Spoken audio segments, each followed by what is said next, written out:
May 1945. A gray morning settles over a ruined airfield outside Frankfurt. A convoy of American trucks halts beside the cracked runway, tires sinking into the mud left by last night's rain. From the first vehicle, women step down, crisp, olive-drab uniforms, polished boots, the silver insignia of the U.S. Women's Army Corps, catching the pale light. Their movements are steady, purposeful, untouched by fear. Across the yard, behind a line of barbed wire, a group of German female officers stand watching. Their own uniforms hang loose, dusty, stripped of insignia. The wind lifts a strand of shorn hair across a young Luftwaffe clerk's face. She doesn't speak. None of them do. In that silent moment, the war's hierarchy reverses. The defeated staring at women who arrived not as victims, but as victors.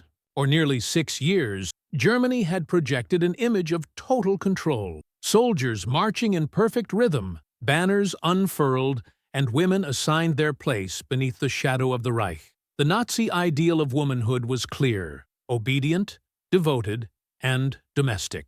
Women were mothers, nurses, and auxiliaries, supporters of men who fought. The idea of a woman in full military uniform, commanding authority, was anathema to the regime's ideology. And yet, necessity had quietly rewritten that doctrine. By 1943, the war's demands had grown relentless. Male officers were vanishing to the front, and the Reich's military machine needed hands: typists, telegraph operators, code decoders, radar technicians. Nearly 500,000 German women joined the ranks of the Wehrmacht, Luftwaffe, and Kriegsmarine auxiliaries, known as Helferinnen. They wore uniforms, carried identification, and swore oaths of loyalty to Hitler. But their power stopped where male authority began. Across the ocean, the story was different. When America entered the war after Pearl Harbor, women didn't just nurse, they enlisted. The Women's Army Corps, Waves, Spars, and Wasps gave nearly 350,000 American women official military status. They operated radios, repaired aircraft, decoded enemy messages, and even ferried bombers across the skies. Their uniforms symbolized something revolutionary: equality in purpose, if not yet in pay or recognition. When these American servicewomen landed in occupied Germany in 1945, they embodied a sight no German officer, male or female, had ever imagined: women standing as the face of victory, their authority recognized by the most powerful army on earth. To the captured German Helferinnen, this was more than defeat. It was disorientation. The propaganda that had shaped their world was collapsing before their eyes. The women who had been taught that the battlefield was no place for females now watched as other women commanded men, gave orders, and wore the uniform of the conqueror. The moment wasn't just political, it was psychological. In the final months of the war, the contrast between the two sides could not have been starker. Inside Germany, women served the collapsing regime with a sense of grim inevitability. Some still clung to belief, others simply obeyed. They worked in bunkers under Berlin, decoding frantic messages as the Red Army closed in. They tracked aircraft on fading radar screens, typed orders no one would follow, and cared for wounded soldiers whose uniforms no longer guaranteed survival. By April 1945, the Reich had become a hollow shell, a nation fighting ghosts.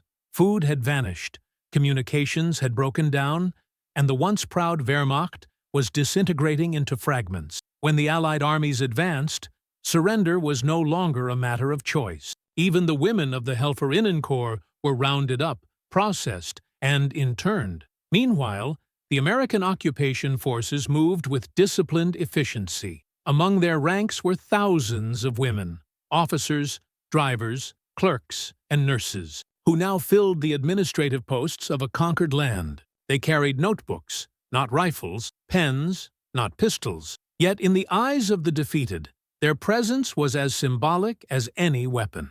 To the German prisoners, it was a reversal of the natural order they had been taught to believe in. They saw American women in command of male soldiers, issuing orders, inspecting files, and overseeing logistics. Some even interrogated German personnel, their calm professionalism contrasting sharply with the fear and exhaustion of their counterparts.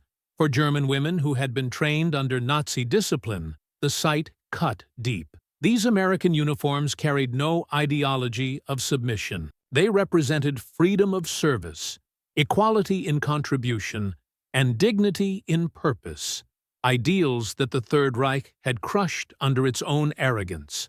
And as the ruins of the Reich smoked in silence, a new world was quietly revealing itself. One where the victors wore both trousers and skirts, and where power no longer belonged only to men. The human angle. For the captured German women, the emotional collapse came not with imprisonment, but with recognition. They had spent years believing their uniforms gave them purpose. They had saluted, obeyed, and followed orders with military precision. But standing before the American servicewomen, they saw something that stripped those years of meaning. Confidence without cruelty, rank without fear. American women spoke with quiet authority. They smiled at male soldiers as equals. Their uniforms were neat but practical, their insignia earned through service, not ideology. They represented a version of womanhood the Germans had never been allowed to imagine. In camp reports from May 1945, Allied officers noted the reaction of captured Helferinnen. Some appeared stunned upon learning the Americans had female officers. One interrogation officer recalled, "They could not understand how women could hold command in an army and still be respected." For many, it was an identity crisis. The Reich had told them that loyalty to men was loyalty to the nation. Now, as they watched female Americans giving orders, stamping documents, and commanding transport units, that belief shattered. A former Luftwaffe secretary later wrote in her post-war journal, "We thought women could only serve through obedience. Then I saw an American captain. She carried herself as if the world had never told her no. I realized what we had been denied." The camp fences separated more than victors and prisoners. They divided two ideologies, one built on domination, the other on inclusion. For the American women, it wasn't triumph they saw in those defeated faces. It was a reflection of what freedom truly meant. They knew the war had been won by more than bombs and bullets. It had also been won by the idea that women could stand alongside men, not beneath them. In the silence between those stairs, across mud, wire, and broken language, a century of conditioning cracked. The German women wept not just for loss, but for realization. They were witnessing what liberation looked like, and it wore a uniform. The cultural and military angle. The confrontation between German and American servicewomen wasn't only emotional, it was symbolic of two civilizations colliding at their moral core. In Nazi Germany, uniformed women were auxiliaries of obedience. Their purpose was to serve, never to lead. Their uniforms carried no authority beyond the tasks assigned to them by men. In the Reich's propaganda films, female clerks smiled behind desks or manned communication lines, always beneath portraits of male commanders. Their service was patriotic but never powerful. The American military, though imperfect in equality, carried a profoundly different message.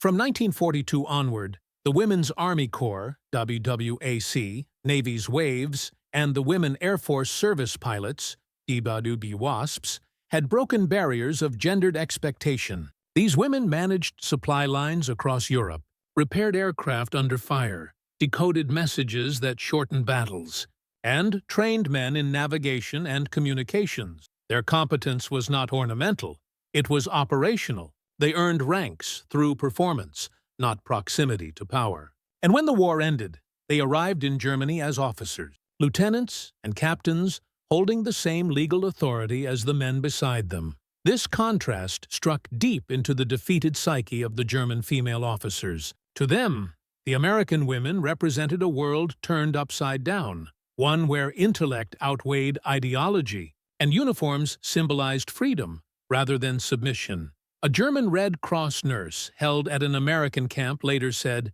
"They had medals, but not from Hitler.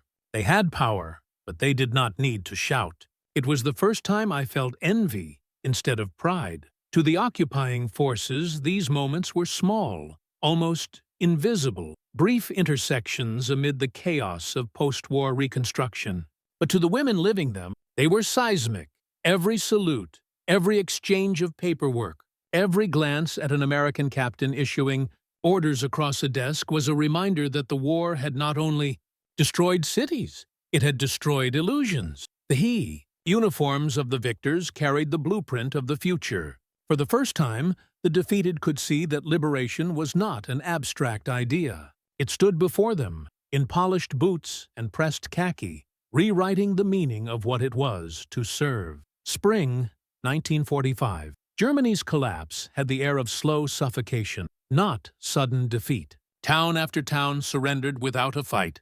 Roads were clogged with refugees, wounded soldiers, and remnants of shattered divisions. At a requisitioned schoolhouse near Kassel, the war's strange symmetry played out in one quiet courtyard. Rows of German female auxiliaries, clerks, medics, communication officers were ordered to present themselves for processing by the U.S. Army's Women's Army Corps.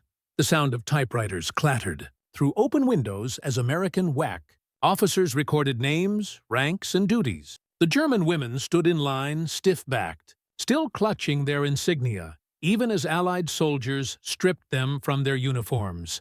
Among them was Oberhelferin Erika Schulze, once a senior clerk in the Luftwaffe. For years, she had carried herself with the quiet dignity of service to a collapsing empire. Her discipline, her pride, her belief that loyalty itself was virtue. Now, before her stood Captain Margaret Dixon, an American WAC officer no older than 30, confident, composed, and calm. She gave orders with effortless authority, her sidearm holstered, but her presence commanding. Schulze's eyes fixed on the silver U.S. insignia on Dixon's shoulder. It was a symbol she'd been taught to mock, a democracy's delusion, a woman's place corrupted by ambition. Yet here, in this broken schoolyard, it was the emblem of victory. When Dixon instructed the German officers to hand over all personal items, including knives and ceremonial pins, Schulze hesitated, not in defiance, but in disbelief. It wasn't the loss of her weapon that stung. It was the sight of another woman, an equal by nature but superior by circumstance, standing where she had believed no woman ever should. Nearby, another German auxiliary broke into quiet sobs. She wasn't mourning the Reich. She was mourning the revelation. The illusion had shattered completely. The male empire she'd served had fallen. But in its ruins stood women in uniform, calm, composed, victorious. For the first time, the humiliation wasn't about defeat. It was about awakening, a realization that strength, discipline, and intelligence had no gender, and that the victors had proved it without needing to say a word. The afternoon sun hung low over the American-occupied compound. Dust drifted through the air as the processing continued. A slow, methodical dismantling of everything that had once defined German military order. Inside the commandeered gymnasium, rows of captured female officers sat silently at long wooden tables. Their documents were being checked by American clerks, men and women working side by side. The clatter of typewriters echoed off cracked walls. For the Germans, the noise was foreign, almost insulting. In their world, women's hands had filed papers under supervision. Here, they commanded entire sections of the occupation effort. Captain Dixon's voice carried over the noise, calm, professional, unflinching. "Next group, step forward for uniform inspection." The German women obeyed, stepping into the center of the hall. They were told to remove badges, pins, and any items representing Nazi rank. Then came the final order: short hair inspection for lice and compliance. The translator repeated the command in German. Silence fell. The meaning sank in. Their long, meticulously kept hair, the last emblem of their femininity and pride, would be cut short. It was not an act of cruelty, but a measure of hygiene and uniformity, one applied to prisoners of war, regardless of rank or gender. Yet, to these women, it felt like the ultimate erasure. Steel scissors clicked in the air. One by one, locks of blonde, brown, and black hair fell to the dusty floorboards. A few women trembled but held their composure. Others wept quietly, shoulders shaking, eyes downcast. For years, Nazi propaganda had painted the image of the perfect German woman, graceful yet loyal, pure yet devoted to the fatherland. Now, that image lay scattered in strands at their feet. Captain Dixon didn't gloat. She simply ensured the order was carried out. Efficient, professional, humane. To her, it was another day of post-war duty. To them, it was the final moment of transformation, from soldiers of the Reich to prisoners of reality. In that silence, something deeper happened. Beneath humiliation, shame, and surrender, a seed of realization took root. They had lost not only a war, but an entire belief system.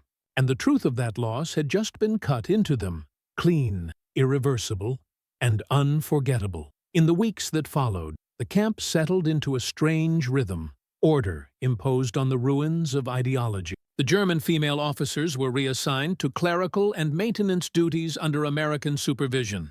Their once precise salutes were replaced by quiet nods, their command tone reduced to soft replies in broken English. The humiliation of the haircut faded into routine. Yet every reflection in a bucket of water or window pane reminded them of the world that had vanished. Their cropped hair made them indistinguishable from the nurses, secretaries, and cooks around them. Rank no longer existed. Uniforms were just fabric. Some American officers treated them with respect, professionalism tempered by compassion. Others remained distant, cautious, aware that only months earlier these same women had worn the insignia of an enemy power.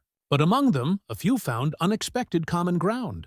At night, as campfires flickered outside, quiet conversations began, halting exchanges between the conquerors and the conquered. American WACs spoke about their families, about freedom, about what it meant to serve without submission. The German auxiliaries listened, some in disbelief, some in awe. For many, it was the first time they had heard women speak of ambition without apology. The Reich had promised them belonging but not freedom. Now, in defeat, they glimpsed both. Letters smuggled back home from these camps would later describe not hatred, but reflection. One former Luftwaffe clerk wrote, "They were not cruel. They were strong, and for the first time, I wished to be like them." The war had redrawn maps and toppled empires. But here, in the quiet corners of captivity, another transformation was taking place, invisible yet profound. It wasn't political. It was human. By late 1946, most of the captured German women were processed, interrogated, and gradually released. The Allied occupation turned from retribution to reconstruction. Cities were being rebuilt, and so were lives, piece by piece. Many of the former female officers returned to a homeland they barely recognized. Bombed-out streets, rationed food, and a silence that hung heavier than the ruins themselves. In homes and towns, the old certainties were gone. The Führer's portraits had been torn from walls, and in their place came new questions about guilt, purpose, and identity. For women like Erika Schulze, the memory of that American officer remained a haunting symbol. Not of defeat, but of possibility. She would later recall in a post-war interview, "We were trained to obey men." But she commanded with reason, not fear. It changed something in me. That change echoed far beyond the camp fences. Across the shattered nation, the presence of Allied women in positions of authority, pilots, medics, administrators, left an indelible impression. For the first time, German women had witnessed power expressed without cruelty. Leadership without ideology. In the coming years, as West Germany began its long recovery, many of those same former auxiliaries would quietly join the workforce, become teachers, nurses, translators, roles till the end. It wasn't the sound of gunfire or surrender that marked the true end of the war for these women. It was the quiet hum of scissors in a captured schoolhouse. What they lost that day was not just hair, rank, or pride. It was an illusion. The illusion that obedience was strength, that devotion without question was virtue, that women could serve but never stand. when they looked upon the American officers, calm, capable, unbroken by victory. They saw something they had never been allowed to imagine: equality in motion. Power that didn't dominate, but led. History rarely records such moments. They vanish between the lines of treaties and troop counts.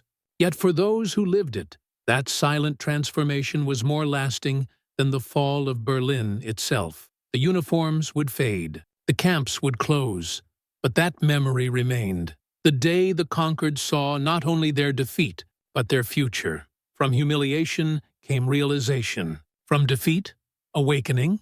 And in that quiet reckoning between two uniforms, one fallen, one rising, the meaning of victory, changed forever, had demanded independence rather than obedience. The image of the American women in uniform lingered in memory, pressed khaki against rubble-gray streets, not as conquerors, but as the first glimpse of what equality might look like in a world rebuilt from ashes.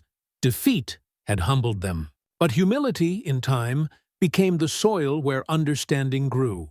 The war had ended, but its lessons, painfully earned, were only beginning to take root. In the end, it wasn't the sound of gunfire or surrender that marked the true end of the war for these women. It was the quiet hum of scissors in a captured schoolhouse. What they lost that day was not just hair, rank, or pride. It was an illusion.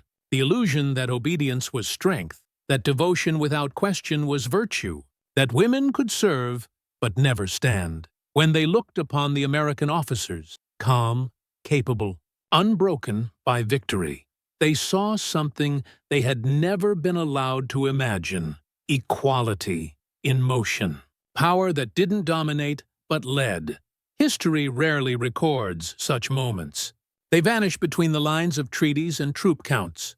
Yet for those who lived it, that silent transformation was more lasting than the fall of Berlin itself. The uniforms would fade, the camps would close, but that memory remained. The day the conquered saw not only their defeat, but their future. From humiliation came realization. From defeat, awakening. And in that quiet reckoning between two uniforms, one fallen, one rising, the meaning of victory changed forever.